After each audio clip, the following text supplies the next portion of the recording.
It came from the internet. Sleek slabs of magic alloys ritualistically bound together with synthetic fibers by the necromancers at Ridge Wallets. Pack up to 12 cards in a variety of styles and colors, like the sinister burnt titanium. It's to die for.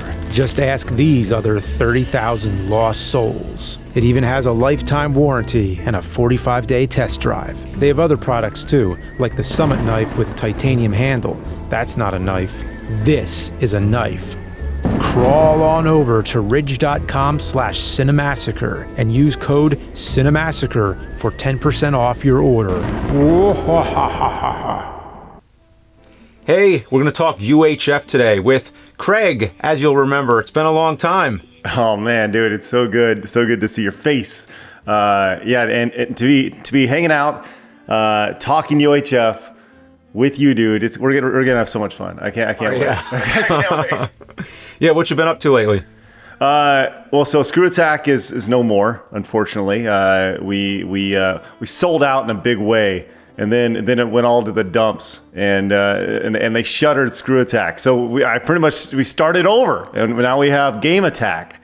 so it's a spiritual successor. It's not just a clever name, but we stream all the time on Twitch at Game Attack Team. So we'd love to, if anybody recognizes me from back in the day and they want to see what I've been up to, come find us over on Game Attack Team on Twitch. So so it's funny. This movie UHF came up on the list for rental reviews, but now all of a sudden we're not doing rental reviews every Friday. But I'm like, hey, Craig said this was his favorite movie. We're gonna do UHF, so here we are. Okay, so I went in and I actually watched this again last night, and I'm doing prep and everything, and I went in and I started taking notes, so like things I wanted to talk about, and I just have like pages and pages of notes of all the stuff I just wanted to talk about, because as I was watching it, it was just this huge flood. There's a few things I recall, like while watching this, like number one, nostalgia overload, right? And nostalgia is linked to, your childhood and such. And this was right in my wheelhouse when I was a kid, right?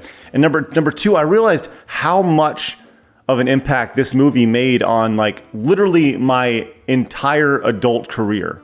It's insane how much it impacted me from a creative standpoint, and just the idea of just doing it because it sounds awesome. Let's have the Wheel of Fish. Let's have Conan the Librarian, because why not, right? Yeah, and that's it. So this is your number one favorite film, huh? Yeah, I know it. I know it sounds crazy because it's like this. It wasn't received well in the box office. It wasn't, but just this cult classic thing. I mean, I've never been so drawn to a movie. And I guess it's so silly to say that a movie's never made so much of an impact on me as UHF has. For me, it's like the Holy Trinity. It's like this, it has Weird Al in it. It's like right in the 80s. It's so crazy and silly and stupid. I love it. It's my favorite. Yeah, it is. It's my favorite. I think it is. I'm going to go down and say UHF is my favorite movie. Why not? Because that's the thing. Favorite movies are so unique. It's so personal. I had somebody say to me once, you don't find your favorite movies. Your favorite movies find you. It just happens. Yeah, dude, what a great saying, right? I feel like that is something that, for me, I think a lot of people's favorite movies come during their formative years, I would say, at least for me. I wouldn't be what you consider a movie buff. I enjoy the crazy blow 'em up, crazy explosions, action movies, and laughing. I'm not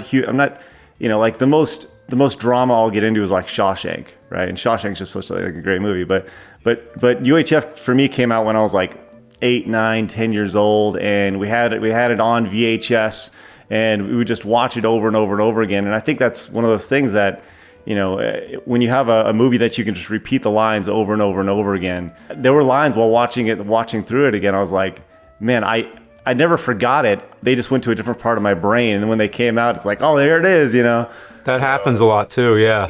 Believe it or not, I never seen it till now. This is the first time I ever seen it. Oh, jeez. Okay, that's so good. No, I love that. So your first time seeing it, there's so many references in that are from the late 80s. right? And that if kids today were to see it, they would have no idea like what they meant. What did you think of it for your first time? Mixed, a lot of mixed things. I mean, overall, really fun, like really enjoyed it. But it's a very weird movie that I wouldn't recommend to the ordinary person. Like I would, like just the common person, I wouldn't just say like, hey, check this out. But I mean, I was big on Weird Al. So I knew all his music videos. Like I love the music videos, which you see one of in the movie is the Beverly Hillbillies spoof. And there's these funny jokes that sometimes you don't catch the first time, like where there's a part where he's like playing guitar or keytar or whatever he's doing, and then the camera angle keeps cutting, and every time it cuts, he turns to try to look at it, but then he can't like find where the camera is, and it's cutting too quickly, and he's just looking around and he's going nuts. And also his humor has like this sort of darkness to it too. Like Weird Al is capable of like really morbid humor, but at the same time he keeps it kind of clean and kid friendly. But then he has those dark moments. So I really don't understand, like even to this day, what Weird Al really is. And I've seen him live a couple times, and his concerts are amazing. He changes costume after every song, and like he goes into the audience, and I mean he's just he was a huge figure for me. But this movie I never heard of until later. Like I just heard one day, like I think I was watching like VH1 Behind the Music, and then they just brought up the movie UHF, and I'm like, there was a Weird Al movie? And then I was like, okay. And then I think I saw like bits and pieces of it, like some of the sketches, like the Gandhi 2 sketch. Sure. Yeah, which is morbid too, with the, you know, the shootouts and everything. But like then give me a steak, medium rare. It's like Gandhi eating a steak. There's so many funny little things in there that are great. Yeah.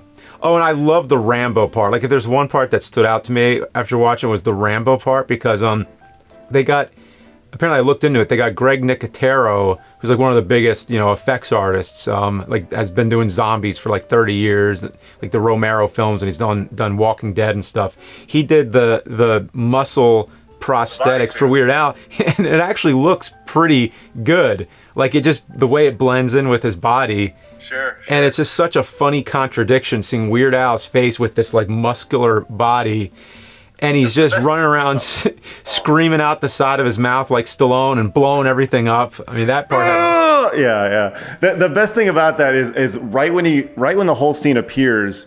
So the bad guy in the movie is R.J. Fletcher, right? And he's like such a great bad guy. He is the program director, the owner of Channel 8 News, right? But and Channel 8 is the corporate bad guys, and U62 is the fun, crazy station.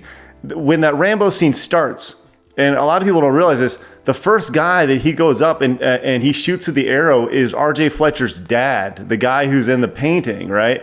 And RJ is his dad over there is shooting this gun, and they're like 3 feet away from each other, and he can't hit him with the machine gun, and Al just gets out the string bow and he literally just explodes into a million pieces. It's so good. It's so good. It's so stupid. I think that's the biggest thing with the movie as a whole is it is so stupid. Like there's so many stupid little cuts in the movie that make it incredibly like charming. I got red cars. I got green cars. I got enough cars to choke a camel. Tell you what, friends, if nobody comes down and buys a car from me in the next hour, I'm gonna club this baby seal. That's right. I'm gonna club a seal to make a better deal. For the film's 25th anniversary, I actually went up to Tulsa, Oklahoma, where they shot it. They had a 25th anniversary watch through, and Weird Al came up. And we did like a location scouting tour. We went to where Spatula City is. We went to Big Edna's, and we went to all these places. And to cap it all off was we actually got to interview Weird Al. And I've never been starstruck by anybody ever, except for Weird Al. And Weird, like when I just spending like 5-6 minutes talking to this guy, it was just like, hello, my entire youth, childhood. Good to see you. You know, it was crazy. So, the movie itself, like, obviously struck a chord with me and my brother, because my brother went up with it as well and grew up with it as well, and we went up and did the Weird Al interview together, and we're trying to act cool, but in the inside we're just like, oh my gosh, it's Weird Al and it's UHF and it's so crazy. We're just total dorks. It's so good. Yeah, like every scene in this movie is like a different. It just comes from something else. It's just like a different movie every scene. And I think that's one of the, we'll get back to the location thing here in a second, but I think that's one of the beautiful things about this movie is you'll be watching a movie and then it'll just cut to a commercial about the programming that's coming up, right? And there's such great segues into like the transition to the next scenes of the movie, right? There's a scene where Al is, he breaks into regular programming to ask his girlfriend out to on a dinner because it's her birthday, and she's a dentist, right? And she's working on this guy's teeth, and Al breaks in and he's like, "I'll meet you at Cafe Francais at 7:00," and she's like, "What just happened?" She presses down in this guy's mouth, and while she's working on him, and as a dentist, and the guy's feet fly up, and he's like, "Oh!" And then it cuts to a commercial about a cemetery. Plots Are Us, and it's like it's got all these body parts strewn throughout the cemetery and messy. It's just so funny. It's genius. Oh my gosh. Actually, it's probably a good idea to explain really what this movie is, because yeah, it's kind of like a lost genre in a way. I mean, it's might exist still, but there used to be more of these movies, I think, which are basically like variety films where it didn't really stick to one plot. It would just kind of jump around and show you different stuff. Like there's a movie called Kentucky Fried Movie, which is by John Landis. John Landis directed it, and it's like, I think it was like before Animal House and all that, but or it might have been after, I'm not sure. But anyway, like those type of movies, it kind of has that like channel flipping feel where it just goes from one thing to the next, and it's very unpredictable. I think that's the best word for UHF. It's just a very unpredictable movie.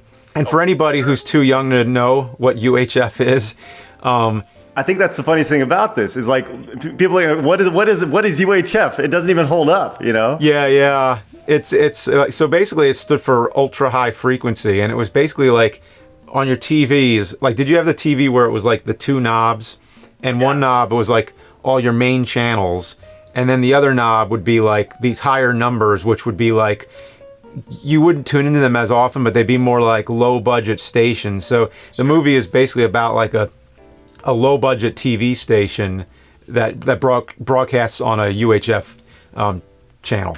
So that's pretty much it, I guess. So like, yeah, there's the big corporate stations, your lower numbers, your 4, 5, 6s, 7s, 8s. Then you had, in this case, 62, U62, which Weird Al's uncle wins in a card game on a couple of aces or something like that, and he's gonna tear it down, but Al's out on his luck because he's so creative and he's working at Big Edna's and he's getting fired from every job. So his aunt is like, well, why don't you just let George Newman run it? And George is Al's name in the movie, and so he picks his best friend, and they go and they become the station manager, and that's the whole process of it. And I was writing in my notes, number one, like the people in this movie are insane.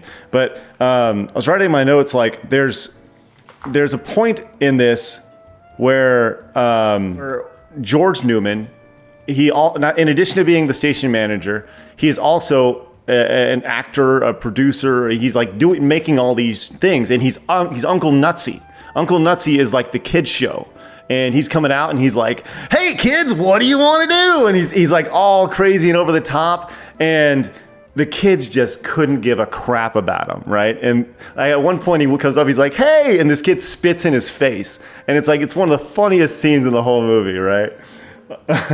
"Hey, what's your name?" "Billy." "Billy what?"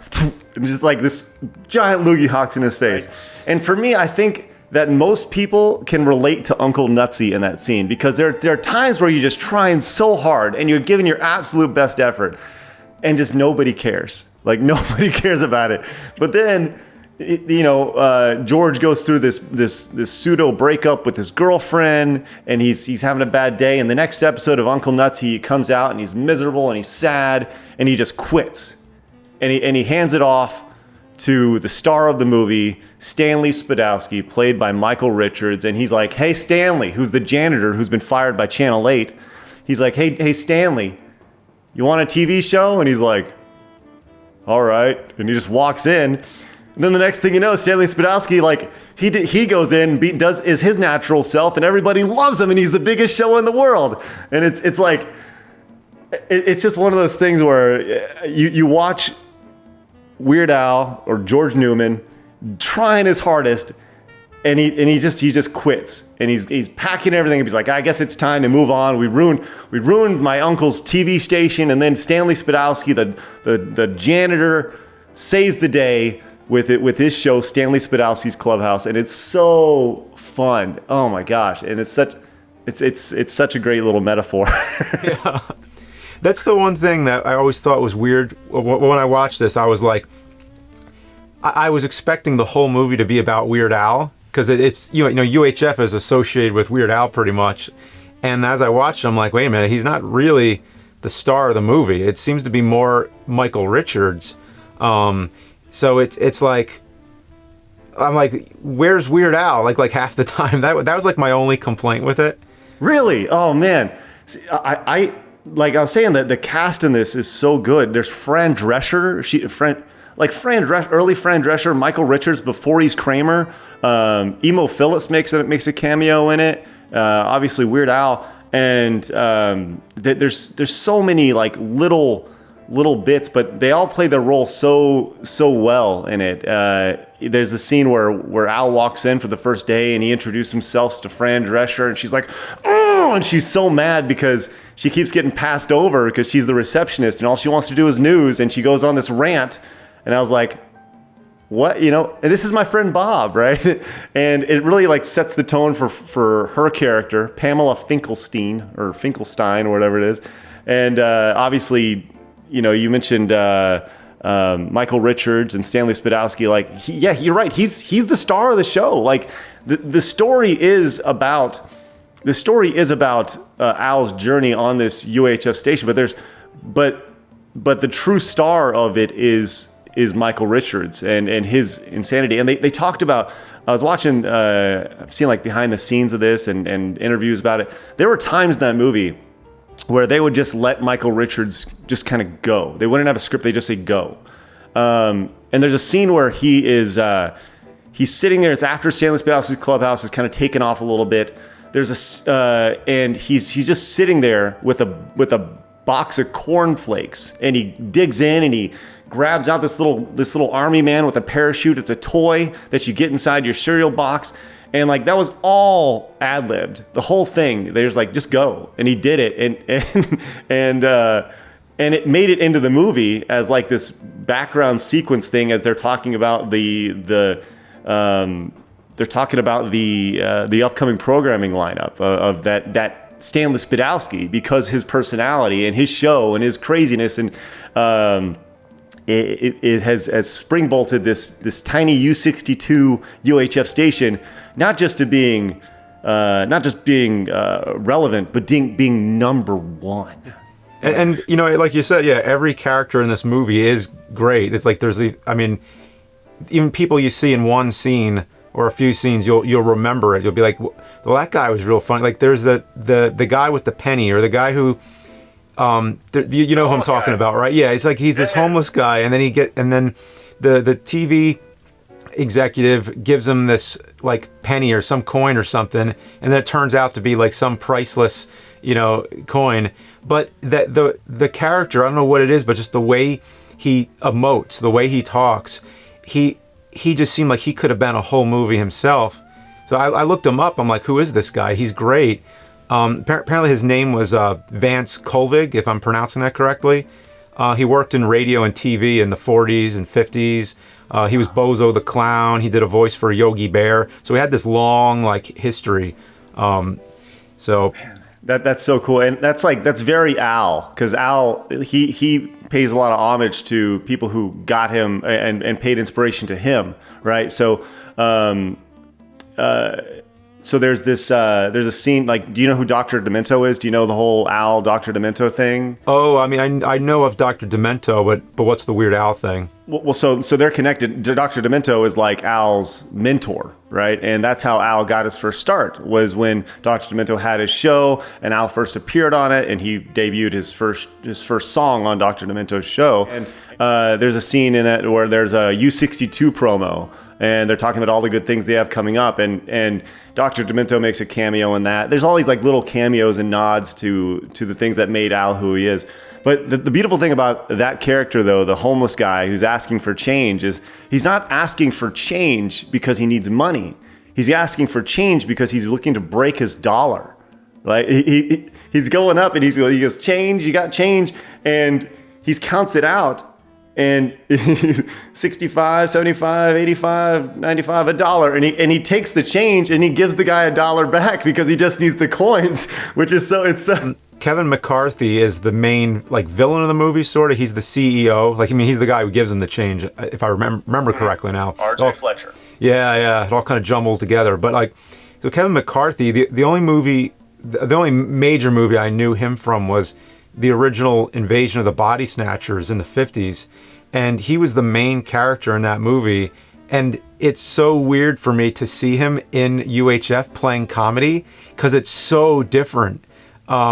So just the thought to put him in that role was just, it's just something very contradictory and funny about it. Like, I don't know. Oh man, and he pulls it off so well. He's like such the smarmy, evil, like 80s bad guy he's a womanizer, and he's a jerk. He's a power hungry, money hungry jerk, womanizing. He doesn't care about his friends or his family. His son literally works for him. Like, the first scene you see of R.J. Fletcher is him yelling at this employee, "Who told you to do this? Where did it go?" And the guy goes, "But Dad," and he's yelling at his son who works for him, and it's so funny. Oh my gosh, it's such a great little scene. Like, I would have never thought to use that guy in comedy, but it works so well.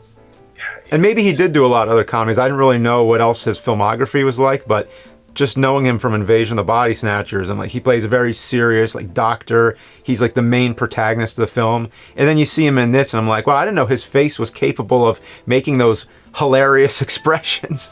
Like, it'd be fun for me to go back and watch Invasion of the Body Snatchers, because I've never seen that, because I only know him as this guy, as R.J. Fletcher, right? So if I was to go back and see him, I'd be like, whoa, R.J. Fletcher's got range, you know? Number one, that this movie is effectively like, it's YouTube 30 years early, right? Right? If you think about it, like, all the programming and crazy things that he's doing, you know, between the Wheel of Fish and the Bowling for Burgers and all this like crazy programming that's appearing on this station. Number one, at the time, couldn't appear on like regular today. It'd have a hard time appearing on network TV, but it's something that's so crazy and so wacky that it would only appear like on the internet. You know, it's pretty amazing. That's a good way to put it. Yeah, I mean, that might be a big part of it too, that like you got from the movie is basically like programming on the internet. It's like very much like you know, just do it. Why not? Just throw it out, you know? And I think for me, that was, you know, I said this played such a big role, like, you know, with Screw Attack and now Game Attack, with like, it's one of those things where with Screw Attack, it was always like, do you have an idea? You know, what's your idea? Okay, let's do it. Let's give it a try and throw it out there. And if it works, cool. And that's kind of how they do it in it. There's a scene where they're talking about their upcoming Friday night lineup. And he's like, oh, you know, Fun with Phlegm. And it's like, they're throwing out all these crazy titles for these shows. And they're literally throwing it on the wall. They're just like, they have one of those big TV programming, like, you know, boards. And like, he's like, so what do you think of this Friday night lineup? And he goes through the lineup. And then at the end, the guy goes, sure, why not? And like, that's exactly what it was like, you know, especially with us. It's like, oh, well, why not? And then, you know, so after Screw Attack was bought, I've been to the other side of like the Channel 8 corporate side of things, to where you need sign-offs before you can do anything. Like, I've been on both sides of it, to where, you know, it's like, yeah, let's make it happen. And then there's you need 6 people to sign off before you can do anything, and all the creativity is totally ruined. So like, I've experienced like both sides of it, and I definitely equate my career more to a U62 than a Channel 8 for sure. Apparently, it opened up against like some really heavy hitters. Do you know what those are? What the heavy hitters are? Yeah, let's see if we can count them all off. So here we go. Indiana Jones and the Last Crusade, Ghostbusters 2, Lethal Weapon 2, Honey, I Shrunk the Kids, and if that's not enough, Batman. Oh my God. It got killed. It was just like the worst timing. So it made like $7, right? I mean, I heard of every one of those other movies. I did not hear of UHF, so I guess that says the whole story right there. Like, I guess for me, it's like, what executive was like, I really think we have a chance against Ghostbusters 2, Indiana Jones, and like Lethal Weapon. Like what idiot thought that? Yeah, I mean, I think it was probably just they had it, ready for release, and then all these other movies just came out, and then it was just like, here comes this. Like, they probably didn't see it coming, but I don't know, or they did. I mean, they must have known those were in production, so I'm not really sure. Or they must have felt like Weird Al had some insane star power, and he's gonna take out Batman and Mel Gibson in the same weekend. That might have been fun if they were able to intentionally plan for it. That would have been an interesting movie where it would be Weird Al, like instead of a Rambo thing, he'd do like an Indiana. Well, no, he did an Indiana Jones thing. I forgot. You know what? This movie did everything. It did everything. So, Right. but It did everything. yeah. But if he did like Batman and tried to like spoof all those other movies that were coming out, maybe that would be a little different. I don't know. Well, I think that's the fun thing about this movie, though, is that when you think of Weird Al, a lot of times people they think parody, they think music parody, and this movie blends what you would expect Weird Al to be, this parody-driven movie with an actual storyline that fits it, because I don't think you can do parody like that without some sort of underlying theme, like having a TV station, and that's why he's able to pull off the parody of all these things, because the TV station has the underlying story, which I think is pretty genius, pretty genius. So I love it. I think it's the perfect Weird Al movie. Like, it's one of those things that it's almost become cool over the years. It's become this cult movie that, like, I think back to the 80s, right? Kids, when Weird Al first came out, he was on fire as a kid. As a kid, you loved Weird Al, right?